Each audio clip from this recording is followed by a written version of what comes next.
অপূর্বা, হ্যাঁ বলো। তুমি এই ঘরে এবং বিছানায় এসব কিসের জল ছিটাচ্ছ এবং কেনই বা ছিটাচ্ছ? আচ্ছা, এটা খুব ভালো প্রশ্ন করেছো। আসলে সত্যি কথা বলতে কি, আমার কাছে খুব বেশি একটা প্রশ্ন আসছে এবং আমারও কিছুদিন মানে এরকম অসুবিধা হচ্ছে। বিশেষ করে আমি পরীক্ষার আগে এরকম অনেক খারাপ খারাপ স্বপ্ন দেখি।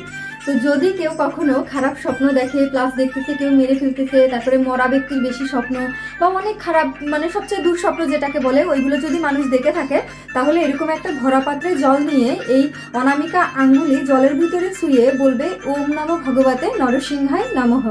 এটা উচ্চারণ করে 3বার এই জলটা শুদ্ধ করে নেওয়ার পরে, আর পাত্রটা যেন অবশ্যই ভরা হয়। আমি যেহেতু ছিটিয়ে ফেলেছি তাই অল্প দেখা যাচ্ছে। তো যাই হোক, পুরো একদম পরিপূর্ণ একটা পাত্রে এটা বলে এবার ওই জলটা আমি আমার পুরো বিছানায় এভাবে ছিটিয়ে দিচ্ছি। পাশাপাশি হচ্ছে ঘরের সমস্ত জায়গায় কোনাকানায় যেখানে আমি থাকবো, আমার পুরো বাড়িতে এটা ছিটিয়ে দিব। তাহলে কি হবে, আর কখনো এরকম খারাপ স্বপ্ন বা খারাপ কিছু ঘুমের ভিতরে আপনাকে আর আক্রমণ করতে পারবে না। তো এটা অনেকেই আমার কাছে প্রশ্ন করেছিলেন, যার কারণে কিন্তু আমি এটা জানিয়ে দিলাম। তো কেমন লাগলো ভিডিওটা অবশ্যই জানাবেন আর অবশ্যই শেয়ার করে দিবেন। ধন্যবাদ সবাইকে।